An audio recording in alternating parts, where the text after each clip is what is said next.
नमस्कार, जय हिंद दर्शकों। सोशल मीडिया पर लगातार एक वीडियो आप देख रहे होंगे जो मैंने आप सबसे पहले चलाई कि किस प्रकार यहाँ पर एक परिवार के ऊपर जानलेवा हमला किया गया।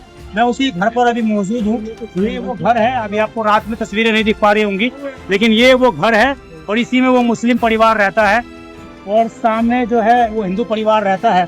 और उसी जगह पर उनके ऊपर डंडों से कई हमले किए गए थे, कई वार किए गए थे। यहाँ पर ये आरोप है कि एक मुस्लिम परिवार ने लगभग 150 घर हैं हिंदुओं के, उनको परेशान कर रखा है। 10 से 15 कुत्ते पाल रखे हैं। इसके अलावा बीती रात एक प्रेग्नेंट महिला पर, एक 60 वर्षीय बुजुर्ग महिला के ऊपर लाठी, डंडों, रोड, इसके अलावा पंच के माध्यम से हमला किया गया।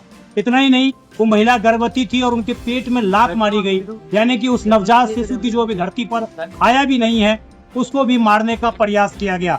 तमाम इस तरीके के मैं आपको दिखाऊं तो यहाँ पर ये ईंट्स के पत्थर आपको टुकड़े दिखाई दे देंगे और ये तमाम चीजें इस तरीके से हैं जो भी मौके पर मैं तस्वीरें आपको दिख पा रही होंगी कि किस प्रकार बीती रात यहाँ पर एक भयानक बवाल हुआ और उस भयानक बवाल में जो है कहीं ना कहीं ये गाड़ी तोड़ी गई, सारी तमाम चीजें हैं ये।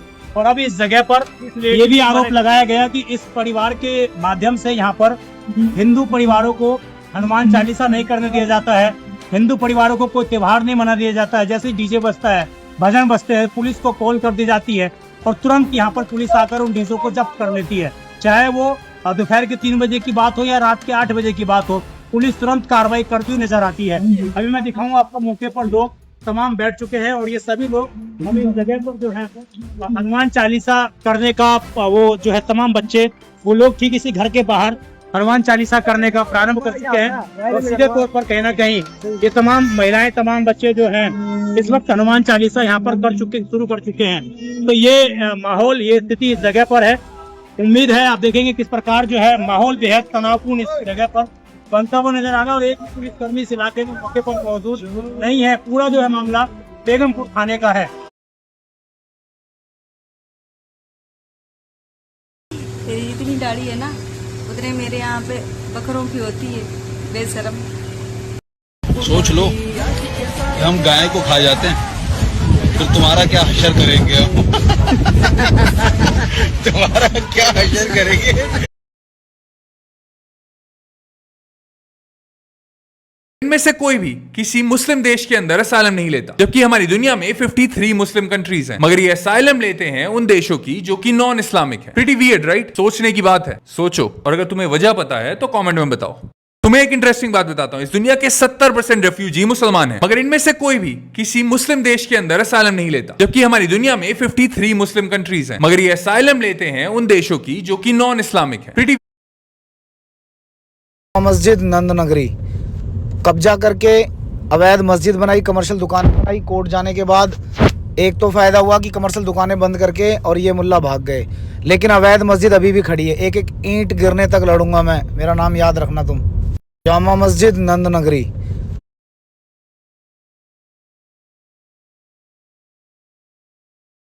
अरे सरकार कहां कहां से इन्हें हटाएगी। इन्होंने पूरे देश में जगह जगह पर अवैध कब्जा कर रखा है। ये बांद्रा रेलवे स्टेशन की वो जगह है जहां पर मुसलमानों ने कब्जा कर रखा था। उसके बाद इन्होंने एक मस्जिद ही बना ली थी ताकि इन्हें कोई हटा ना पाए।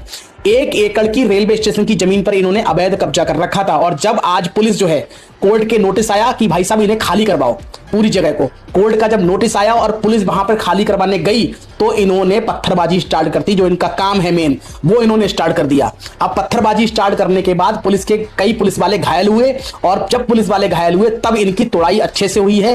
इन्हें खूब मारा गया है, वहां पे लातों घूसों से खूब मारा है पुलिस वाले ने, तब ये कहीं जाके वहां से भागे हैं। 85% हिस्सा जो है छुड़वा लिया गया है अवैध कब्जे से, लेकिन अभी 15% बचा हुआ है, वो भी पूरी खाली। कब्जा जब हट गया है यहां से तो ये अपना बोरिया बिस्तरा लेके समेट के जा रहे हैं। अब सरकार को यह ध्यान देना है कि ये जाएंगे कहां पर, किस शहर में जाएंगे, कहां पर कब्जा करेंगे। ये भी एक बहुत इंपॉर्टेंट पॉइंट है। अरे सरकार कहां कहां से इन्हें हटाएगी। इन्होंने पूरे देश में जगह जगह पर अवैध कब्जा कर रखा है। ये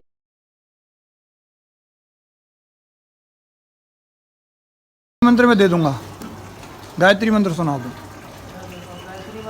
पढ़े लिखे तो 1 मिनट आओ तो सही। तुम अब भगवान के नाम पे मांग रहे हो, साईं बाबा बता रहे हो अपने आप को, तुम ये बताओ गायत्री मंत्र सुना दो, साईं बाबा का मंत्र सुना दो। रहते हुए भी 14 गौ रक्षकों को आजीवन कारावास की सजा सुना दी। कल्पना करो जिस दिन कोई मुस्लिम प्रधानमंत्री बन गया उस दिन हिंदुओं तुम्हारे साथ क्या होगा। तुम जो ये सेकुलर खेल रहे हो और हिंदू मुस्लिम भाईचारा का ज्ञान देते रहते हो, ये सारा ज्ञान धरा का धरा रह जाएगा। जय श्री राम। सोचो एक मुस्लिम जज ने हिंदू की सरकार रहते हुए भी 14 गौ रक्षकों को आजीवन कारावास की सजा सुना दी। कल्पना करो जिस दिन कोई मुस्लिम प्रधानमंत्री बन गया उस दिन हिंदुओं तुम्हारे साथ क्या होगा।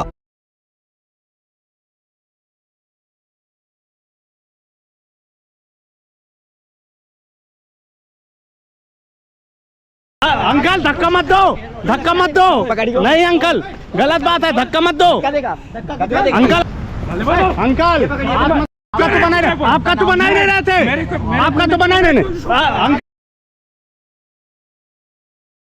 सीएम विजय ने वो ऐतिहासिक काम कर दिया है जो आज तक बड़े बड़े हिंदू नेता भी नहीं कर पाए। सीएम विजय ने हाईकोर्ट में अपील करते हुए कहा कि तमिलनाडु में सबसे ज्यादा हिंदू लोग रहते हैं और हिंदू गाय को अपनी माता मानते हैं और इसलिए तमिलनाडु में किसी भी गाय की हत्या नहीं होनी चाहिए और इसलिए बकरीद जैसे किसी भी त्योहार पर अगर गौ हत्या की जाती है तो हत्या करने वाले को उम्र कैद की सजा होगी और साथ ही उसके परिवार वालों के घर पर बुलडोजर एक्शन भी हो सकता है। देखिए, थलपति विजय के पिता क्रिश्चियन है और मां हिंदू है।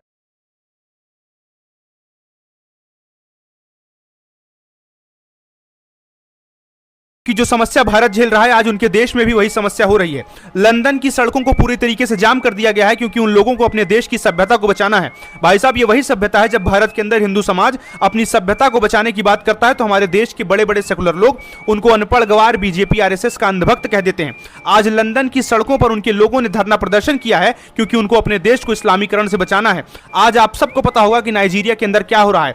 नाइजीरिया के अंदर इस्लाम के लोग क्रिश्चियन कम्युनिटी के लोगों को मार रहे हैं, उनके धार्मिक स्थानों को तोड़ रहे हैं। भाई साहब, ये तस्वीरें लंदन की है, किसी अफगानिस्तान या पाकिस्तान की नहीं है। आप देख सकते हैं कि किस प्रकार लंदन की डेमोग्राफी पूरी तरीके से बदल रही है और इसी डेमोग्राफी चेंज को रोकने के लिए आज यूनाइटेड किंगडम के लोग अपने देश की सड़कों पर उतरे हुए हैं। भाई साहब, लंदन की सड़कों पर जाम लगा है क्योंकि जो समस्या भारत झेल रहा है आज उनके देश में भी वही समस्या हो रही है। लंदन की सड़कों को पूरी तरीके से जाम कर दिया गया है क्योंकि उन लोगों को अपने देश की सभ्यता को बचाना है। भाई साहब, ये वही सभ्यता है जब भारत के अंदर असली नाम क्या है? नाम असली अलबाज है मेरा। अलबाज काले का भतीजा। राहुल अच्छा नाम लगता है? भैया लगे। हाँ, राहुल अच्छा लगे जब तो टारगेट हिंदू पे चलेगा। अब मैं भी तो अरबाज बताऊंगा, यूँ राहुल बता करेगा, मैं अरबाज बता करूँ। आप लोग हिंदू भी हम हैं फैजाबाद रेलवे स्टेशन पे और यहाँ ट्रेन की आवाज नहीं सुनाई पड़ रही है। कौन सी ट्रेन आने वाली, कौन सी आने वाली है, नहीं आ रही है, कौन सी आएगी, कहाँ पे आएगी, इसका कोई पता नहीं है। लेकिन ये सुनाई पड़ रहा है, मुझे बहुत आराम से सुनाई पड़ रहा है। मतलब हम रेलवे स्टेशन पे खड़े हैं, हम कहाँ पे खड़े, मुझे तो पता ही नहीं चल रहा है।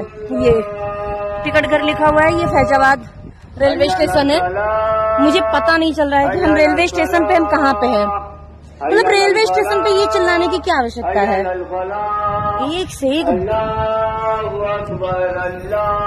भी हम बेचारा ना झंडा, वो एक पाकिस्तान का, उसको पता नॉलेज है नहीं, बच्चा क्या करेगा। वो बना करके लिया है, वो छोट झंडा पूरा प्रॉपर पाकिस्तान का भी नहीं था, वो लहरा रहा था। ऊपर से हम ही लोग ने मना किया ये पाकिस्तान का झंडा, उनको जाके घर में रख दो। उस बच्चे ने जाके रख दिया, वो छोटी सी वीडियो बना ली उन्होंने, उसी चीज को लेकर के बड़ा बना के। जय श्री राम। देखिए आपने वीडियो एक बार और देखो, और जो नीचे का वीडियो का हिस्सा है ये देखो, जिसमें एक लड़का एक झंडा लहरा रहा है। वो झंडा पाकिस्तानी झंडा है जो अभी मुहर्रम का जुलूस था उसमें लहराया गया है। मैंने ऊपर राइट साइड में पाकिस्तान का झंडा भी दिखा रखा है आपको, और राइट साइड में ऊपर वो झंडा भी जूम करके दिखा रखा है जो ये लड़का लहरा रहा है। दोनों झंडे को देख लो, आपको पता चल जाएगा पाकिस्तान का झंडा है कि नहीं है। और ऊपर एक महिला भी बोल रही है कि हाँ जी ये पाकिस्तान का झंडा है। उसके बावजूद भी सागरपुर के एसएचओ साहब कह रहे हैं कि क्या सबूत है ये पाकिस्तान का झंडा है। तो एसएचओ साहब, आपको सबूत देगी इस देश की जनता इस कमेंट्स के माध्यम से। आप देखिएगा कमेंट में आपको बताया जाएगा कि ये पाकिस्तान का झंडा है कि नहीं है। डायमेंशन क्या होगा क्या नहीं होगा ये बात का विषय है, पर ये देखने से स्पष्ट पता चल रहा है ये पाकिस्तानी झंडा है। साथियों, मैं अपने विषय पर आता हूं। अभी सागरपुर के अंदर मुहर्रम के जुलूस में ये पाकिस्तानी झंडा लहराया गया। खेत का विषय है, देशद्रोह लगना चाहिए था, पर नहीं। हमारे अपने भाई, मेरे भाई है छोटा विपिन राजपूत, वहां एक सरकारी संपत्ति जो डीडीए की लैंड है उसको घेर कर एक जगह को कब्जा कर रखा है इन शांतिप्रिय समुदाय के लोगों ने। मेरे छोटे भाई विपिन राजपूत और उनके साथियों ने वहां मंगलवार को एक हनुमान चालीसा का पाठ रखा। हनुमान चालीसा के पाठ पर इन शांतिप्रिय समुदाय के लोगों ने पथराव कर दिया, हमला कर दिया, लाठी डंडों से हमला कर दिया, पुलिस आई उस पर हमला कर दिया और उसके बाद यह मामला पहुंच गया थाने में। ठीक है, पुलिस ने अपने स्तर पर सारी चीजों को संभाला, ठीक है, सारा माहौल वहां पर अब ठीक है। पर उसके बाद अभी मुझे जानकारी है, सचिव साहब पूछ रहे हैं भाई ये क्या सबूत है, ये पाकिस्तानी फ्लैग है, ये क्या सबूत है, पाकिस्तानी झंडा है। तो मेरे साथियों, आपको बताना है ये पाकिस्तानी झंडा है कि नहीं है, कमेंट्स के माध्यम से बताना है।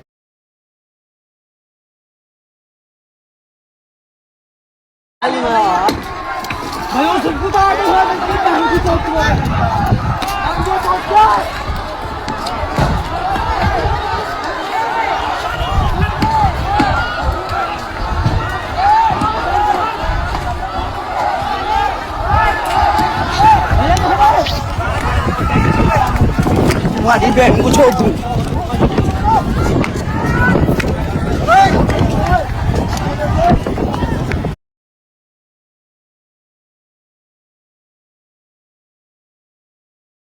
महान व्यक्तियों में प्रस्तुत किया जाता है।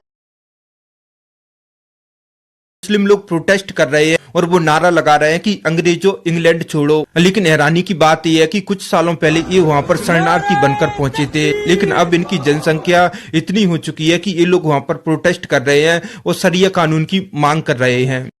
इंग्लैंड में